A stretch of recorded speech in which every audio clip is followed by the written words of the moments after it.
So, hello and welcome along to another edition of Isolation Interviews here for Hospital Radio Reading and for my YouTube channel. And I'm super excited to be joined by my guest today, the fantastic Katherine Dow Blyton. I hope I said that right. What a pleasure to have you. Thank you for joining me. How are you? I'm very well, thank you. Yeah, I'm doing okay. Now, obviously, the last couple of years has been tough for a lot of people. How have you coped with the ever-changing world we live in and all the sort of things that just keep happening? How have you found it all? Yeah, it has been strange, hasn't it? I mean, luckily, touch wood, we had 7 weeks lockdown from work, so I've still managed to work. So I've still had a job, which I'm very grateful for, because especially in the industry I work in, a lot of people haven't been so fortunate. So we literally, I think, closed down for 7 weeks, and then I was straight back on the 4th of June to murder Malone. So it was full on straight away. But yeah, I mean, my heart breaks really for. I think it's had such a terrible effect on so many people's lives, and you do have to count your blessings and realise that you're one of the lucky ones. My sister she had COVID quite badly in the first.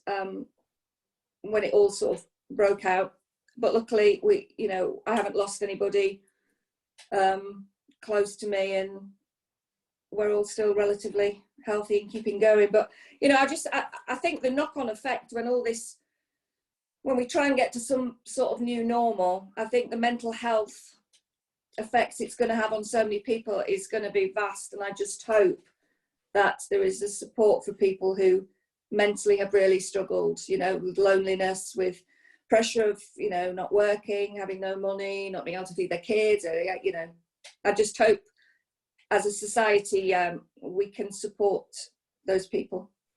I mean, obviously, one of the things that's been a big help for, I think, a lot of people is, the Zooms, the Skypes, the FaceTimes, keeping in contact with people that otherwise you might have lost contact with. I mean, have you found it, useful for yourself? Have you been using it a lot to communicate with people?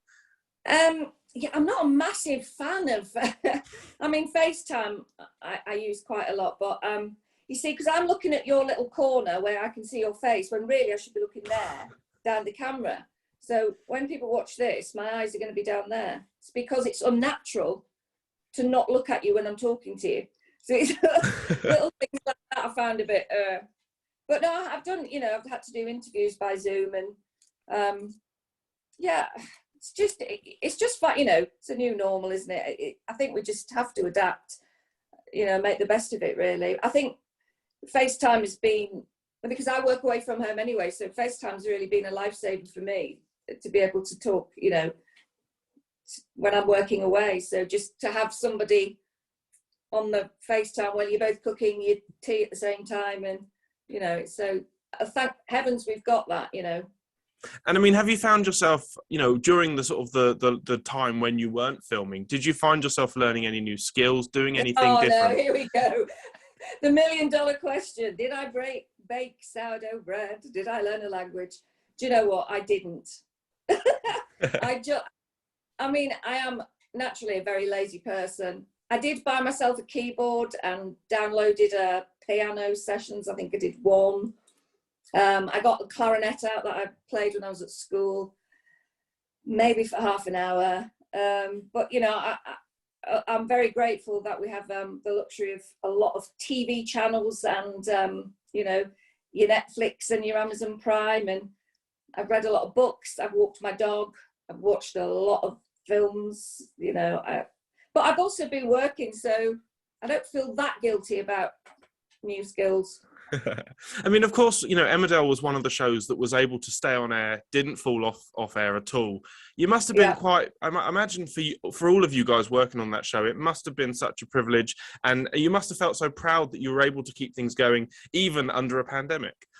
Yeah, I mean, I think they did an amazing job. I'm not going to kid you, it was a bit frustrating, because we did have people walking around with 2-meter poles, making sure we were, the building was one way. There was just a lot of restrictions. And, as an actor, and especially when you're in some people I hadn't seen for 2 years, basically, some cast members, because suddenly the cast groups who were filming got very, very small. So you were only working with 1 or 2 people. But I mean, I take my hat off to them. I think logistically, it's been a bit of a nightmare for them, but they have managed to keep it going and, and kept us all safe. So. I mean, obviously, there was a lot of, sort of restrictions that were brought into most of the soaps. I mean, how did you find getting back to a new way of working within a soap and all the restrictions that were put in place? I mean, yeah, I imagine that you felt pretty safe during, the filming and everything, but how was it different? Well, you just weren't seeing people. So there was no kind of a bit of the joy was sucked out because, we are very affectionate and we're people. So to suddenly not see people and not be able to have a hug, because, actors are like, I mean, we are very physical and to have to not be close to the people you're working with, have to be 2 meters apart. And I actually had to smack Malone over the head with a kettle from 2 meters. So it was just a trick of the camera. Apparently it was the first socially distanced murder on a soap. So there you go. But yeah, it just took a bit of the camaraderie and the sort of giggles and the laughs out because of the way we had to work. But, again, hats off that they kept us going. So. I mean, does it take longer when you have to film with the distance? Because I know that there was, you were saying a lot of camera trickery, but does that take longer to kind of get it right? Or did you sort of get it to a point? In a way, it takes, because there's no big scene. So if you do, for example, in the old days, if you did a big wall pack scene or a church scene, it would take a long time because it would be packed full of cast. And suddenly there's only 3 people in the wall pack. So you're only doing 3 points of view. So the camera's not picking 20 people up, it's just picking 3 up. So things like that. The church, obviously, all the weddings it's like nobody's got any friends or family. The weddings have got absolutely who you need to be there and nobody else. So that's a bit quicker. Now, for you, let's go back. Where did the love of acting first come from? Where did you or do you remember when you kind of realised that was what you wanted to do? I don't know. Well, my parents were both involved in an amateur way.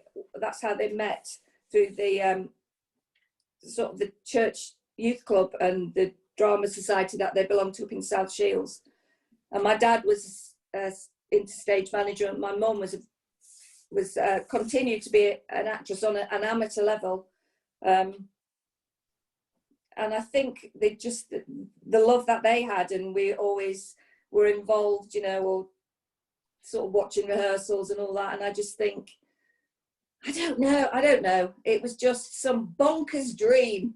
And I always say I had too much encouragement to do it. They encouraged me and I ended up doing it. But I was, very lucky that they sort of said, yeah, if that's what you want to do. And I had a very good drama teacher at Garforth Comp, Mr. Roy Norcliffe. And I think, when a teacher tells you you're good at something, it has a very positive impact on you and it gives you a lot of confidence. And I think because he said I was good, I thought, oh, yeah, I can do this. So, yeah. And I mean, obviously... Oh, yeah, go. No, continue. No, continue. Oh, and apparently my mum was in a production of Midsummer Night's Dream when she was pregnant with me. So I like to think the grease paint soaked through. I was going to say, obviously, 2013 was when you joined Emmerdale. I mean, I can't believe it's nearly 10 years. Long? I know. I can't believe where that time's, gone and how that's just flown by. But for you, do you remember how that role first came about and how you became involved with Emmerdale? Yeah, well, I'd recently moved back to London, ironically, and my agent rang and said, there was an interview and I said, I'm not, if it's just one episode, full of myself, it's just one episode, I'm not going up to Leeds, because my mum was coming to stay with me and I thought, nah, it's too much hassle if it's just one. And she went, no, it's a new character. And I suddenly went, oh, new character. So I went up and I did an interview, then went back and did a screen test. And I think the closer you get to something, the more you have a burning desire that you want it, you know, that you want to win that part, and you want to, you know. So yeah, I was absolutely delighted, but I knew it was going to be a bit of a life changer because, you know, obviously I just moved to London and I knew that I was going to have to sort of be based up here, but you know, you make it work. You have to go where the jobs are. And I mean, do you remember the first time you stepped foot on the set, and what was that like for you? Was that strange? Well, I was terrified, and bearing in mind, you know, I was in my 40s. I wasn't a child, but my very dear friend Laura was in the show, Laura Norton, who plays Kerry. And I remember turning up and sitting in my car in the car park, and I rang and I went, oh, I don't want to come in, I'm really nervous. But, you know, everybody was lovely and very welcoming, and yeah, and you soon sort of slot in and make friends. So it's just that, I think whatever age you are, it's that new kid at school syndrome. Please like me, and please, you know. And especially, I remember the first time I did a church service. That is like a baptism of fire, which is, excuse the pun, but so I'm suddenly standing and the entire cast of Emmerdale are sitting in the church looking at me. Some of them are asleep, some of them are yawning, some of them are reading a book, but you know, you just go, oh my, this is a bit nerve-wracking.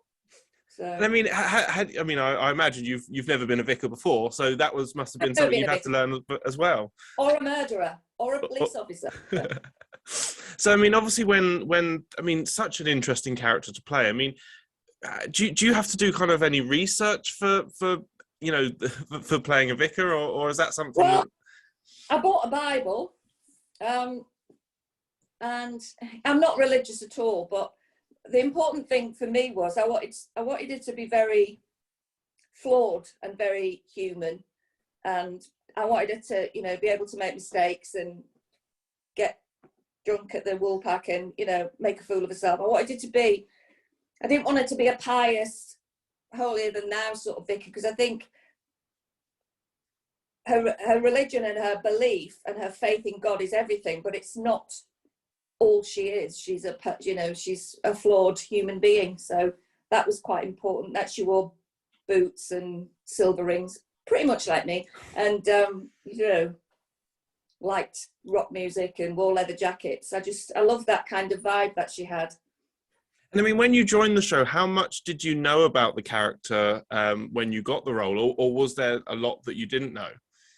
Well, the thing about a soap is you discover things, you know, as you go on, and how, you know, how the story unfolds. So, you know, right at the moment, I have no idea on what direction I'm going in the next few months. But no, I knew that I'd gone in to kind of get the job off Ashley, off lovely John Middleton. So that's basically all I knew. I knew that I was a relative of Shirley, who played Edna. I was her niece, but that's all really. And then, you know, as you settle in and as they get to see how you're playing the character, they, you know, come up with stories or not for you, you know. So it's a voyage of discovery. It's like real life. This is what I love. You know, some people are desperate to know where that, you know, what their character's storyline is, and I think you don't know in life. Life just throws lots of different things at you. So in a way, I think it's quite exciting. Can be quite exciting just to suddenly go, oh wow, you know, this murdering Malone storyline. I was like, what? I'm a vicar. I'm a police officer and a vicar, and I'm burying a man and burning the evidence. And so I was kind of, that concerned me a bit, but you know, I may not have got away with it yet. I was going to say, I mean, for you, is there a favourite storyline that you've had so far on the show? Or, you know, I mean, I imagine there's a lot to pick from. Yeah, I mean, when you say I've been there 10 years, I think, what have I done in 10 years? Crikey. I loved working with John. We had, you know, that was a lot of fun. I loved, obviously, the love story between Harriet and Kane, because, you know, got to snog Jeff regularly, which was nice. Yeah, I like the fact she's had a few scrapes and a few kind of dodgy moments, and that vestry's seen some action. And I mean, if you could give her any advice, I mean, what would you say to her? Stay away from men for a while. It's all right to be single. You don't need to trap yourself with some useless bloke. What advice would I give her? Oh, smile more. You know, when I joined, this is something that I'd like to get back. She was quite a bubbly, daft. She came out with daft stuff. She'd have a laugh. There hasn't been a lot of laughs for a while, you know, obviously, because murder is not a funny thing. But I'd like to see a bit more of a humour come out, because we have had some, you know, funny bits, but things aren't seem to be as funny anymore. I was going to say, I mean, I suppose if you could pick a storyline going forward, is there anything you'd like to see her kind of come up against? Oh, crikey. Well, now she's a police officer again. Anything's possible. I'd quite like her to decide to go and spend a couple of months in Spain learning how the police force. Oh, sorry, I'm just going to turn. Somebody's trying to call me. Yeah, maybe a sort of little European trip for her where she goes and discovers how the police work in different countries. I don't know. I just, you know, as long as it's interesting, I quite like the element of surprise. Just, you know, as long as I'm still enjoying it and they're happy to have me, then I'm very quiet at the moment, but it's always peaks and troughs. So, you know, and I think as well, that's something else the pandemic has brought about is because they're only working with certain people for certain amounts of stories. So you kind of in and out and not as busy or full on. Some people are full on and absolutely dying on their feet. And then some people are just like, I am so bored. I mean, I was going to say, who would you, I mean, is there anyone at the moment that you haven't really had the chance to work with much recently that you would love to do more scenes with? Oh, well, Laura is a dear friend of mine. They did have a little storyline once where we were spying on somebody in the back of her Volkswagen. She's always great fun to work with, and she's such a funny character. So I'd love to do some more work with her. But yeah, I mean, most people, I'm quite happy to work with anybody. I love them all. Yeah. Now, I just wanted to ask, obviously, before we go, I mean, obviously the NHS have been fantastic over the past, well, forever they've been fantastic. I mean, what are your thoughts on how, you know, what they've been up to? What do you think of the amazing NHS, really? Well, I do think they're absolutely amazing, and I'm terrified for the future of the NHS under this government, but we won't get too political. But I'm from a very, my mum was a nurse. My sister's a nurse. My other sister was a hospital manager at Jimmy's. I've got a cousin who's a midwife, a cousin who's a nurse. So I'm very much like involved in, you know, sort of watching the effect, especially the pandemic's had. And I couldn't do what they do. I just think, you know, we are so lucky, and please, whatever God you believe in, let's not destroy the NHS. Let's not become a place where you have to pay for treatment. When people can't pay for food and heating, they're not going to be paying for medical care. So, you know, we need to protect it. I don't know. I don't want to get too political, Matthew. No. And I mean, yeah, I'm very proud, and I think we should be very, very grateful and very, respectful, and, you know, for everybody who works, you know, people who've never stopped working throughout the last 2 years, you know, putting themselves at risk, putting their families at risk by going to work. You know, it's not, when people say we're all in it together, I think actually we're not all in it together, you know, but I applaud them, all of them, every department. And I mean, anyone who is currently stuck in hospital at the moment, not having the greatest of times, what would you like to say to them? Well, I'd like to send you lots of love, and luckily you've got somebody like Matthew to lift your spirits, so I bet you're all grateful for him. And keep watching Emmerdale, though you might not get cheered up watching it, but at least you can say, at least my life's not as bad as Emmerdale, or what's happening in Emmerdale. And just hope that you get better soon, and you've got lots of support and love around you. And even if it's, you know, over WhatsApp or through your phone, or I hope you've got some love coming your way. Thank you so much, Katherine. It's been an absolute pleasure talking to you. Thank you, Matthew. Of course, keep safe. And yeah, you're welcome back anytime.